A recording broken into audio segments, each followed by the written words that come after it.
Hello viewers, welcome to the Handshake Medical YouTube channel. I, Kritika Dwivedi, is again here with you to guide you. Today, I am going to deal with very important remedy from Allen's keynote, that is Anacardium orientale. So, be with me from start to end to command this topic. So, without any delay, let's get start. तो हमारे आज की remedy है Anacardium oriented. इसके prover doctor Steph हैं. ये class 4 और class 9 से बिलोंग करता है. सोर्स वेजिटेबल किंगडम की रेमेडी है. सिनोनिम इसका या इसका कहें तो कॉमन नेम मार्किंग नट है. इसको कैशियो नट भी बोलते हैं. ये मेडिसिन एनाकार्डियम ओरिएंटेल काजू से बनती है, ठीक है, and it belongs to family Anacardiaceae. ये एनाकार्डिएसी फैमिली से बिलोंग करता है. अब हम इसके मेंटल जनरल्स को देखते हैं. एनाकार्डियम ओरिएंटेल जब हम मेडिसिन पढ़ते हैं तो हमको सबसे ज़्यादा इसके मेंटल पे और इसके जीआईटी पे कंसंट्रेट करना चाहिए, क्योंकि सबसे ज़्यादा क्वेश्चन और उसमें से भी मेंटल इसका बहुत ही ज़्यादा इम्पॉर्टेंट होता है, ठीक है. तो मेंटल जनरल में है sudden loss of memory. Everything seems to be in a dream. Patient is greatly troubled about his forgetfulness, confused, unfit for business. इनमें सडन लॉस ऑफ मेमोरी होती है, ठीक है. ये सडन लॉस ऑफ मेमोरी होती है, ये चीज़ों को अचानक से भूल जाते हैं. Everything seems to be in a dream. इनको ऐसा लगता है कि सब चीज़ ड्रीम में चल रही है.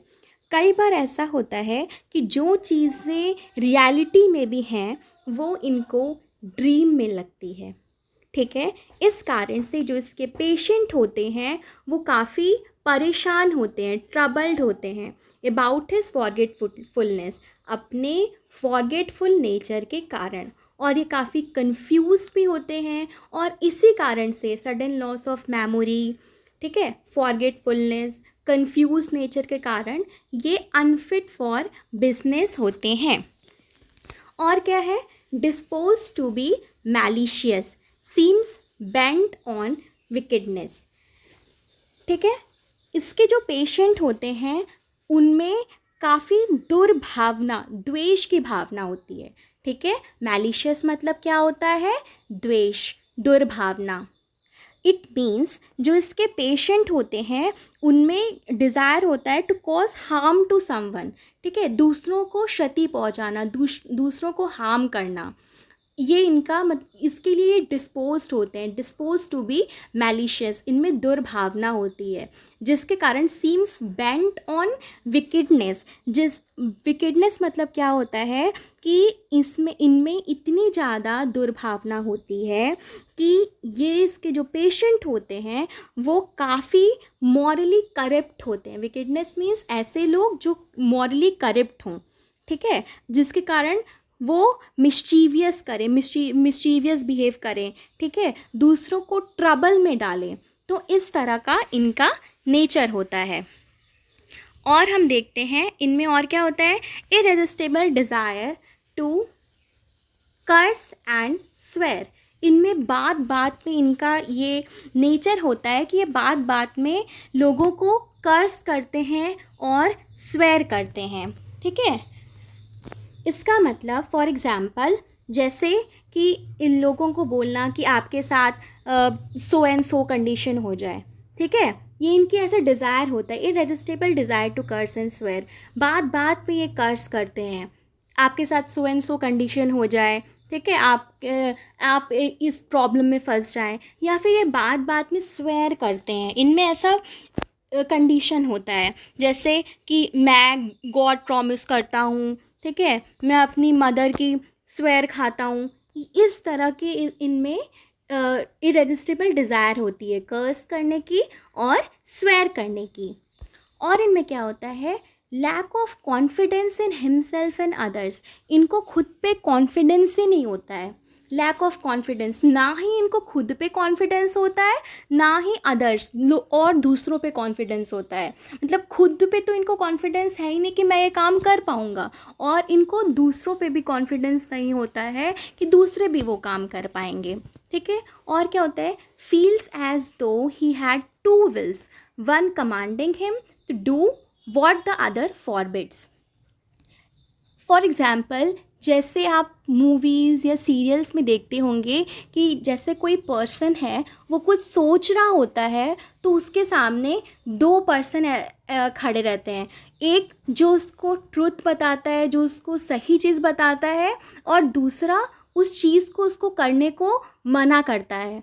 ठीक है, ऐसा ही इनमें होता है। इनको ऐसा लगता है कि इनके टू विल्स हैं, एक one commanding him to do, ठीक है, व्हाट द अदर फॉरबिड्स, एक इनको कुछ काम को करने को कहता है और दूसरा वही इनको मना करता है कि नहीं, ऐसा नहीं करना है। ठीक है, इनको ऐसा लगता है कि इनके टू विल्स हैं। और when walking is anxious, as if someone were pursuing him, suspects everything around him, जब ये चलते रहते हैं या जब ये स्ट्रीट पे जाते हैं तो ये काफ़ी एंग्शियस रहते हैं। ठीक है, इन्हें ऐसा लगता है कि इनका कोई पीछा कर रहा है। ठीक है, सस्पेक्ट्स एवरीथिंग अराउंड हिम, और ये इनके जो अगल बगल की जो भी चीज़ें रहती हैं या जो भी लोग इनके अगल बगल रहते हैं, उनको ये शक की निगाहों से देखते हैं। ठीक है, उनको ये शक की निगाहों से देखेंगे। और क्या है इनमें, weakness of all the senses, इनके सारे सेंसेस जो भी 5 सेंस ऑर्गन होते हैं, उनकी पावर ऑफ ससेप्टिबिलिटी इनमें वीक होती है। इट मीन्स ये ज़्यादा इंटेंसिटी की स्टिमुलस मिलने पे ये रिस्पॉन्ड करेंगे। तो क्या होता है इनमें, weakness of all the senses. और क्या होता है इनमें, और कैसे ये पेशेंट होते हैं, हाइपोकॉन्ड्रियक पेशेंट होते हैं। हाइपोकॉन्ड्रियक पेशेंट कौन होते हैं, जो अपने प्रॉब्लम को एग्जीक्रेट करके विविड कलर्स में एक्सप्लेन करें, ताकि वो फिजिशियन को ऐसा दर्शा पाए कि वो बहुत ज़्यादा प्रॉब्लम में है और फिजिशियन उनको रिलीफ दे। ठीक है, तो ये हाइपोकॉन्ड्रिक पेशेंट होते हैं जो अपने सिम्टम्स को बहुत ही बढ़ा चढ़ा के एक्सप्लेन करते हैं। विथ हेमरॉइड्स एंड कॉन्स्टिपेशन, और इनमें हेमरॉइड्स यानी कि पाइल्स की प्रॉब्लम और कॉन्स्टिपेशन की, कब्जियत की दिक्कत होती है। Strange temper, laughs at serious matters and is serious over laughable things, इनका बहुत ही आश्चर्यचकित करने वाला टेम्पर होता है। क्यों, क्योंकि ये हंसते हैं सीरियस मैटर पे, जहाँ बहुत ही ज़्यादा सीरियस मैटर है। फॉर एग्ज़ाम्पल, ये किसी शोक सभा में गए हैं और वहाँ पे जा कर के ये हंस रहे हैं। ठीक है, इन्हें ये नहीं पता होता है कि कहाँ हंसना है और कहाँ नहीं। ठीक है, इसीलिए इनके टेम्पर को स्ट्रेंज कहा गया है, क्योंकि ये सीरियस मैटर पे हंसते हैं, और जहाँ पे सभी लोग हंस रहे होते हैं लॉफेबल थिंग्स पे, ठीक है, वहाँ पे ये सीरियस रहते हैं, इसीलिए इनका स्ट्रेंज टेम्पर है। और क्या है इनमें, thinks herself a demon, curses and swears, वो ऐसा सोचते हैं, वो खुद को डेमन, एक इविल की तरह मानते हैं। ठीक है, और वो कर्स करते हैं और स्वेयर करते हैं। और कैसा उनको लगता है, उनको ऐसा सेंसेशन होता है। ठीक है, ये रियलिटी नहीं है, उनको ऐसा सेंसेशन होता है जैसे कि एज ऑफ अ हुप और बैंड अराउंड अ पार्ट, उनके किसी पार्ट पे कोई हुप या बैंड बंधा हुआ है। ठीक है, और as of a dull blunt instrument pressing as a plug in inner parts, और या फिर जैसे कि कोई डल ब्लंट इंस्ट्रूमेंट दबा रहा है।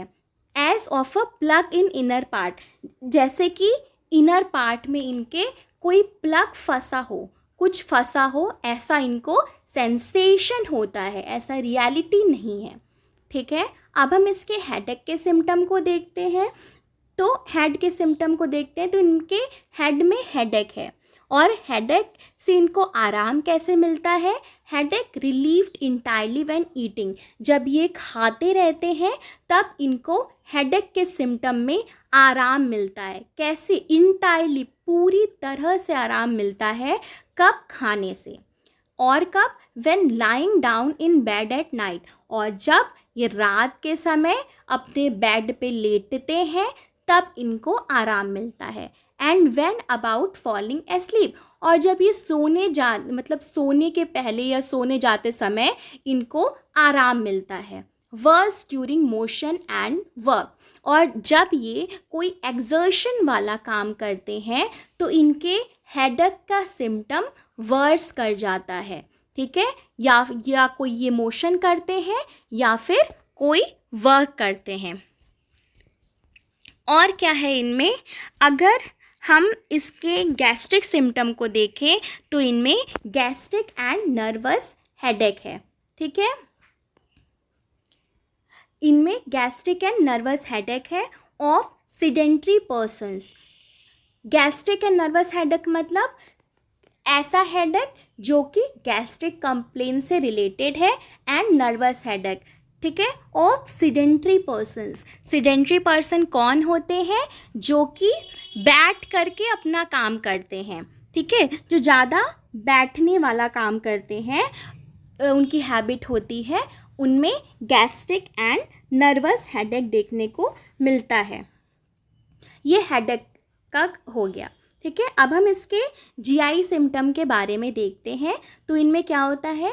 Apt to choke when eating and drinking, इनमें ये टेंडेंसी होती है चोकिंग की। ठीक है, जब ये कुछ खाते हैं या कुछ पीते हैं तो इनको ऐसा होता है कि जैसे सरक गया है, ठीक है, या फंस गया है, चोक हो गया है। इनमें ऐसी टेंडेंसी होती है। कब? जब ये कुछ खाते हैं या कुछ पीते हैं। swallows food and drinks hastily, ठीक है, ये कुछ भी चीज़ खाते हैं या पीते हैं तो बहुत ही हेस्टली मीन्स जल्दी जल्दी खाते हैं, बहुत ही फास्ट खाते हैं, और इनके जो सिम्टम्स होते हैं वो गायब हो जाते हैं खाते समय। ठीक है, इनके सिम्टम डिसअपियर हो जाते हैं वाइल ईटिंग। और क्या होता है इनमें? स्टमक में इनका सेंसेशन होता है ऑफ फास्टिंग, ऑल गोन। ठीक है, stomach sensation of fasting all gone comes one only when stomach is empty। इनके स्टमक में ऐसा सेंसेशन होता है जैसे कि ऑल गोन, जैसे कि इनका स्टमक एम्प्टी है। कब? जब ये फास्टिंग करते हैं, जब ये खाली पेट रहते हैं तब उनके स्टमक में ऐसा सेंसेशन होता है, ऑल गोन सेंसेशन होता है। ठीक है, and is emanated by eating, और इनको इस सिम्टम में खाने से आराम मिलता है। और कैसे आराम मिलता है? एनुरेशन ड्यूरिंग प्रोसेस ऑफ डाइजेशन, और जो डाइजेशन का प्रोसेस होता है उस समय भी इनको आराम मिलता है। ठीक है, और इनमें क्या है? अगर इनके स्किन के सिम्टम को देखें तो इनके पाम्स ऑफ हैंड में इनको वॉट्स होता है। अब हम देखते हैं और इनके सिम्टम। तो इनमें ग्रेट डिज़ायर फॉर स्टूल होता है। ठीक है, great desire for stool, but with the effort the desire passes away without evacuation. Rectum seems powerless, paralyzed with sensation as if plugged up। ये बहुत ही इम्पॉर्टेंट सिम्टम है इस मेडिसिन का। इसमें है ग्रेट डिज़ायर फॉर स्टूल। इनमें stool करने के लिए बहुत डिज़ायर होती है, लेकिन स्टूल करने की डिज़ायर है, बट विद द एफर्ट, जब ये एफर्ट लगाते हैं तो इनका डिज़ायर पासेस अवे, इनको डिज़ायर फिर ख़त्म हो जाती है विदाउट इवैक्यूएशन, बिना स्टूल पास किए। मतलब इनमें स्टूल करने की डिज़ायर तो है, लेकिन जब ये एफर्ट लगाते हैं तो इनकी डिज़ायर ख़त्म हो जाती है बिना स्टूल पास किए। Rectum seems powerless, paralysed with sensation as if plugged up. अब ये देखिए बहुत ही ज़्यादा इम्पॉर्टेंट है। इनके स्टूल के सिम्टम में हमें 3 P's देखने को मिलेंगे। 3 P क्या क्या है? Powerless, paralysed and plugged up sensation. ठीक है, रेक्टम सीम्स ऑफ पावरलेस, ऐसा लगेगा जैसे रेक्टम में कोई पावर ही नहीं है, पावरलेस हो गया है, पैरालाइज्ड हो गया है। और ऐसा सेंसेशन होगा जैसे कि कुछ प्लग्ड अप, फंसा हुआ है, क्योंकि इनमें इवैक्यूएशन तो हुआ नहीं है। ठीक है, इनको डिज़ायर है बट इवैक्यूएशन, स्टूल पास तो हुआ नहीं है, इसलिए इनमें प्लग्ड अप सेंसेशन, इनको ऐसा लगेगा जैसे कुछ फंसा हुआ है। ठीक है, अब हम इसके रिलेशन सेक्शन को देखते हैं। तो इनके रिलेशन में क्या है, इसको हम कंपेयर करते हैं रस रेडियाटा, रस्टॉक्स और रक्स वेनेटा से।